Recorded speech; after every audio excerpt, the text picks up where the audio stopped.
Merhabalar Business Channel Türk izleyicileri. Her zaman olduğu gibi bugün de bir işi bilen programı daha sizlerleyiz ve elbette değerli bir konuğumuzla birlikte. Eser Memişoğlu kendisi Inoves, inovasyonun sahibi. Bakalım hayatımızda bu kadar inovasyondan bahsediyoruz. Ne kadar ne derece biliyoruz ya da bunun farkındayız. Hepsini ve tüm detaylarını Eser Bey'den alacağız ama dilerseniz kendisini öncelikle bir takdim edelim. Hoş geldiniz Eser Bey. Hoş bulduk Özgür Hanım. Teşekkürler. Sizler nasılsınız? Çok teşekkür ederiz. Bizler deyiz. Bahsedeceğiz inovasyon nedir? Hayatımızda bu kadar kapsayacak ve neyi gerektiriyor elbette. Ama öncesinde Eser Bey tanıyalım. Tabii. Ben yaklaşık 14 yaşında Tahtakale'de iş hayatıma başladım. Eski Tahtakale olarak. Birkaç ticari girişimim oldu. Tabii başarısız girişimler. Birkaç dersler aldık, iyi dersler aldık buradan. Bunun haricinde esasen son olarak faktörink işinde devam ettim ve Türkiye'nin çok büyük faktörink şirketlerinden birisinde pazarlama müdürlüğü yapıyordum. Fakat içimde böyle bir sürekli olarak inovasyonu çağrıştıran bir şeyler var. Daha doğrusu ben bunun inovasyon olduğunu bilmiyordum. Hep derler ya sevdiğiniz işi yapın diye. Aynen. Sevdiğim iş nedir? Şimdi inovasyon, fakat inovasyon diye bir şey yok ülkede. Ne yapacağımı bilmeden biraz bilinçsizce ilerledim bu zamana kadar. Hatta şöyle söyleyeyim. Şu anda ülkede herhangi bir kafeye, herhangi bir yere girseniz ve zengin olmak için ne gerekir, nasıl bir fikir gerekir deseniz emin olun yani herkesten en az 5 fikir çıkar. Fakat temel sorun şurada. Hadi gel beraber yapalım dediğinizde, hadi kalk dediğimizde ya şu çayım kahvem bitsin sonra Hep bir geçiştirme evet, hep değil bir mi? geçiştirme. Benim bu noktada farkım çıkıyordu. Ben aklıma bir fikir gelince bunu araştırmayı inanılmaz derecede seviyorum. Hatta işte faktörün işi yaptığım dönemlerde aklıma fikir geldiğinde ceplerimde kağıtlar dolu olurdu. Fikri yazardım. Akşam gelir bu fikri araştırırdım. Yurt içinde neler yapılmış, yurt içinde neler yapılmış, bununla kim nerelere gitmiş. Bu gibi şeyleri araştırmayı yapmak beni inanılmaz mutlu ederdi. Fakat dediğim gibi inovasyonu bilmiyordum. Sonrasında bir gün yine böyle bir araştırmam esnasında inovasyonu keşfettim. Aa dedim inovasyon, bu dedim benim işim, işte sevdiğim şey bu. Evet doğru budur dedim ve o gün inovasyonhizmetleri.com'u aldım. İnovasyon hizmeti vermeye karar verdim ve inovasyon hizmetleri Inoves olarak en azından temelini attım o gün. İnovasyon nedir peki? İnovasyon, en kısa haliyle anlatmak gerekirse, şirketlere para kazandıran hizmetlerin tamamı. Mevcut ürününü büyük oranda yenileyerek veya yeni bir şey katarak. Ama tek bir amacı vardır inovasyonun. Şirketlere para kazandırmak. Tek amacımız budur. Şimdi bunu böyle anlattığımda biraz anlamak veya zor olabiliyor. Bunu biraz daha örneklendiriyorum. Evet. Evet. Dilerseniz örneklendireyim. En iyi örneklerden bir tanesi, bir gün bir taşıma şirketine bir inovasyoncu gitti, dedi ki ya bu gemileri hamallarla niye taşıyorsunuz? Ne yapalım dediler. Ya dedi ki bir tepsi gibi bir şeyle taşıyalım. Olur, tamam dediler onlar da. Ne yapabiliriz? O gün konteyner taşımacılığı doğdu. Bugünkü hayatımızda kullanılan konteyner taşımacılığını bir inovasyoncu bulmuştur. Yani bir nakliyeci, bir herhangi bir şirket değil. Bu inovasyoncu'nun işidir. İşte hayatımıza böyle adapte olan, bu kadar kolaylık sağlayan hizmetleri ve bunu kullanan şirketleri de ciddi kar ettiren hizmetleri tamamına inovasyon diyoruz. Aslında ne kadar çok işin içinde var. Evet. Ama dediğiniz gibi onu terimi bilmiyoruz. O aracı olan aslında nesne, biz onu bilmiyorduk inovasyon dendiğini. Siz bu kadar senedir aslında bu işin içerisindesiniz değil mi? Çok uzun zamandan beri bu işi mi yapıyorsunuz peki? Yaklaşık benim 3 yıl önce tamamen artık bu işe döneyim dediğim zamanım oldu. 3 yıldan önce de faktöringlerle bir inovatif proje geliştirdim. Onlar için o zamanlar mobil uygulama yoktu faktöringler için. Bundan 5-6 yıl önceydi. Mobil uygulamaya geçmemiz lazım diyordum ben sürekli. Teknolojinin bir şekilde Evet. değil mi? Basamakları kendini itiyor oraya. Evet, buna geleceğiz çünkü gelmek zorundayız. Yani mobil pazarlama, İhtiyaç. dijital pazarlama, e-pazarlama. Çünkü e-ticaret yayılıyorsa, yani bugün e-ticaret hayatımıza girdiyse şunu anlamalıyız. E-pazarlamaya geçecek iş. E-pazarlamaya geçti ve bu e'ler devam edecek. Doğru. Haklısınız. Kim bilir daha neler olacak. Kesinlikle. Yani ne yenilikler bizi bekliyor. bunun için de faktöringler için bir uygulama geliştirmeye başladım. O böyle hayatımın böyle en zor uygulamasıydı. Hani onu yapabilmek, çünkü yani ilk defa yapıyoruz. Yazılım ekibimiz veya fikir çok orijinal. Dünyada bir örneği yok, bir modeli yok. Biz yapmaya çalışıyoruz. Yani hukuksal engellerle ve birçok şeyle karşılaştık orada. En nihayet o bittikten sonra dedik ki tamam, evet, artık birçok şeyi öğrendik. Hani burada, Hazırız. evet, Şirketlere aslında ya aracı olarak, yardımcı olarak hazırız diye. Hep şirketlere yönelik mi çalışmalar yapıyorsunuz peki? kesinlikle. Yani ticari, bizim amacımız yani kar ettirmek, para kazandırmak. Tamamen tek, genel olarak hedefimiz para kazandırmak. Şimdi bir kişiye para kazandıramayız. Çünkü para kazandırdığımız kişi kazandığı paradan vergi ödemeli. Doğru. Bizim aynı zamanda ülkenin yapısına da, ülkenin gelişmesine de çok büyük katkımız var. Ben her zaman söylemiştim, o zamanlarda inovasyonu ilk kurduğumda, bu ülkenin gelişmesini istiyorsak inovasyon gerekli, inovasyon şart. Yani Avrupa'yı takip edelim, Avrupa'dan ilmi alalım. Bakın bu adamlar bunu yapıyor. Ama yani ülkede, ben bir dönem danışmanlıkla ilgili bir blog yazısı daha yazmıştım. Ülkede danışmanlık işi bile çok zorken, yani bunu insanlara anlatamazken, şimdi inovasyon gibi bir şey yaptık. Bu da nasıl diyeyim size, benim bir Don Kişot gibi bir şey oldum. Herkes bir ya uğraşıyor işte bir şeyle. Şimdi her birime bir danışman oldu değil mi? Yani hiç ummayacağınız birimlerin bile bir kapısını Danışman, evet. çalacağınız bir danışman niteliği var. Ki dediğiniz gibi inovasyonda kim bilir neler neler daha görecektiniz. Hep şirketler mi sizi buluyor veya siz şirketlere gidip böyle teklifler mi sunuyorsunuz? O ilerleyiş süreçleri nasıl oluyor? Şu anda hala Türkiye'de inovasyon yeni olduğu Değil için, mi? geçmişte de yeni olduğu için biz şöyle bir şey yaptık. Ya biz herhalde bunu anlatmakta çok zorlanacağız. Evet. Ya da hani olmuyor. Yeni bir terimmiş gibi aslında Evet, algı yani oluşuyor. çok zorlanıyoruz. Çünkü yani adama gidiyoruz, diyoruz ki biz senin kâr etmeni sağlıyoruz. Ben de ederim diyor. Bir de bizim Türk mantığında şöyle bir şey var. İşte Avrupa'daki şirketlerin %80'i sektör dışından inovasyon hizmeti almaktadır. Bizimkiler kurum içi inovasyoncu geliştiriyorlar. Yani biz inovasyonla Ar-Ge'yi bir tarafta zaten büyük şirketler olarak karıştırıyoruz. İkincisi, bir de şöyle bir durumumuz var. Ya benim aklım yok mu?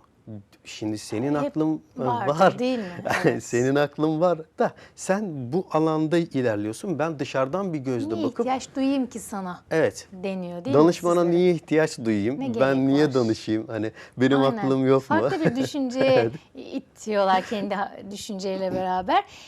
Her ne kadar dediğiniz gibi bunu daha çok yaymak gerekiyorsa da ve az gibi görünse de sektörde inovasyonun diğer inovasyonlardan farkı nedir firma olarak? Biz kendi inovasyonlarımızı yapmaya başladık. Yani baktık ki bunu hani anlatmak yerine bir şeyler ortaya koyalım. Diyelim ki evet arkadaşlar, Yaptıklarımızla. biz bunu yapıyoruz. İşte buradayız. Bununla ilgili dediğim gibi çek sonra başlamıştık. Çek ve soru uygulamamız. Faktörüngler için, faktörün KOBİ'leri için veya çekle çalışan bütün firmalar için faktörüng faiz hesabını hesaplayan basit bir uygulama. Arkası dolu. Hani devamı faktörüng hizmeti alan şirketler için ayrıca dolu. Ama temel basit bir hesap olsun dedik. Bu merak ediliyor. Ondan sonrasında Avrupa'da ilk olarak geçen senenin sonlarına doğru, Kasım'a doğru dünyanın ilk sanal gerçeklik konseri yapıldı. VR konser. Ya dedik ki biz de yapalım bunu. Biz de yapabiliriz. Ve VR konser uygulamasını geliştirdik. VR konser mobil uygulamasını yaptık. YouTube kanallarımızı açtık. Şu anda bizim yalnız ülkemizde şöyle bir durum var. İşte hukuksal engellere sürekli takılıyoruz. İşte MSG'ye gittik. İşte uygulamayı yapıyorsunuz. Fikri buluyorsunuz. Tamam. Patentliyorsunuz. Tamam. O da tamam. Okey. Yazılım zaten ciddi zor bir iş. Yazılımını yapıyorsunuz. Tamam. Okey. O da bitti. Ondan sonra işin onaylar kısmına geliyor. Mesela konserle alakalı. MÜYAB'a gitmek gerekiyormuş. Biz yani bilmeyiz ki. Devamlı bir engel demeyeyim de devamlı bir geçişler oluyor Evet. değil mi? Yani tamam, onun evet korunması gerekiyor. Bunlar da sanatçıları koruyorlar. Oradan dediler ki MSG'ye gidilmesi lazım. Olur, tamam, gittik oradan. Dediler ki sizinki farklı bir şeye giriyor. Sizi yönetim kurulunda farklı bir noktaya çıkarmamız lazım. Peki dedik. Ama şimdi böyle git gel yani Heves zaten kursakta kalıyor artık. yeni bir şey yapıyorsunuz. Zaten zor anlatıyorsunuz. Yani. Sonra da bunun ekstra üzerine yük gelince daha da zorlanıyor. Dedik ki konser, evet konser iyi gidiyor. Dünyanın ilk sanal fuar alanını gerçekleştirelim. Bu noktada da ilerledik. Ciddi yine yaptık yazılımlarımızı. Her şeyimizi bitirdik. Sosyal medya hesapları, onlar bunlar. VR fuar uygulamamızı açtık. Ondan sonra bunu biz tabii yapmayız. Biz fuarcı değiliz. Burada bir isim vermeyeyim. Şimdi en büyük fuar şirketlerden, fuar alanı şirketlerinden birine gittik. Gittim bizzat. Dedim ki şeylerini de tanırım. Eskiden tanırım onları. Dedim ki abi bak durum böyleyken böyle.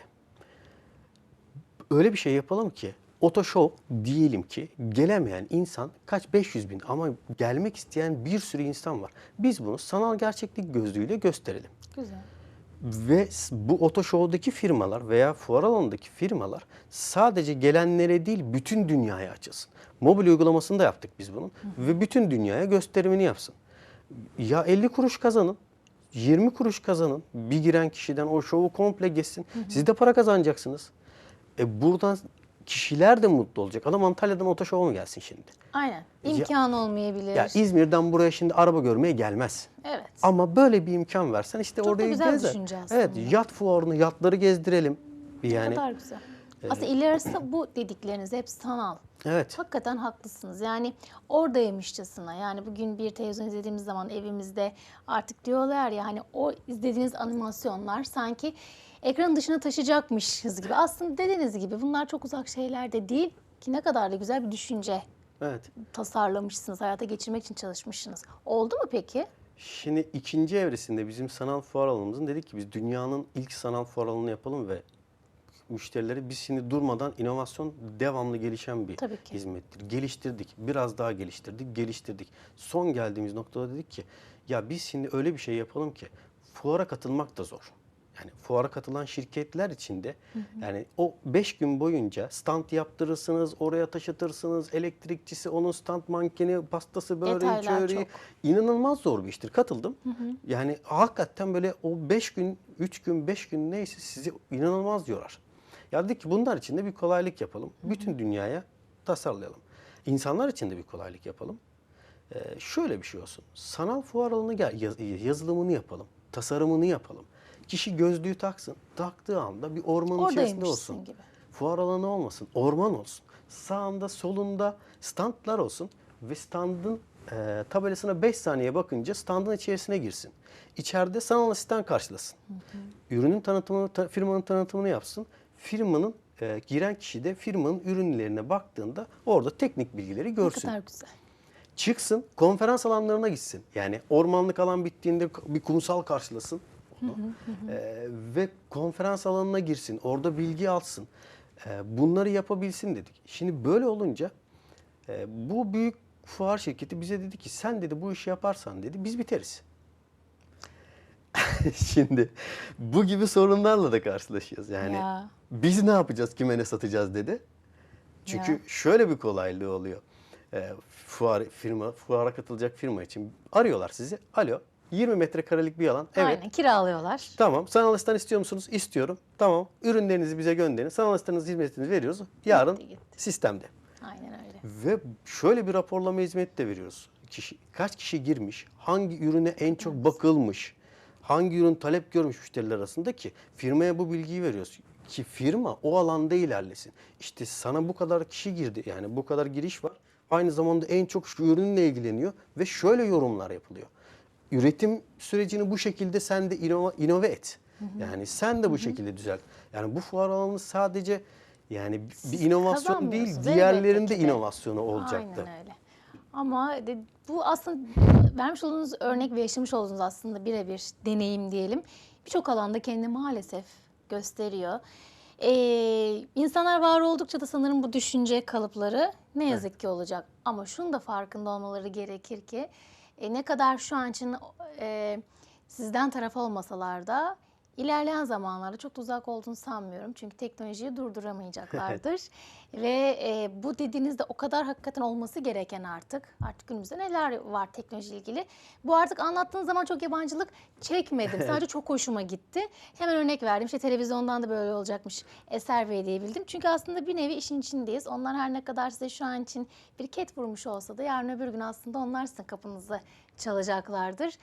Çünkü teknolojiyi durduramayacaklardır. Çok da güzel projeniz varmış. İnşallah bu projeleriniz daha da katlanır inovasyon olarak ve bizleri bu kadar hakikaten o inovasyon içerisinde minik bir turla birlikte aslında oradaymışçasına o güzellikleri tattırırsınız, yaşatırsınız. Çok teşekkür ediyoruz Rica ederim. sizlere. Başarınızın devamını Sağ olun. diliyoruz. Beni davet ettiğiniz için ben teşekkür ederim. En azından burada dediğim gibi konuşma fırsatı buldum. Bir şeyleri anlatma fırsatı buldum. Dediğim gibi size ve yayında emeğe geçen bütün arkadaşlara çok çok teşekkür ediyorum. Hepiniz sağ olun, var olun. Biz teşekkür ederiz bir kez daha. Her zaman dediğimiz gibi işte efendim işi bilmek böyle bir şey. Bugün Uneves İnovasyon'un sahibi Eser Memişoğlu konuğumuzdu. Bir sonraki İşi Bilen programında görüşmek dileğiyle. Hoşçakalın.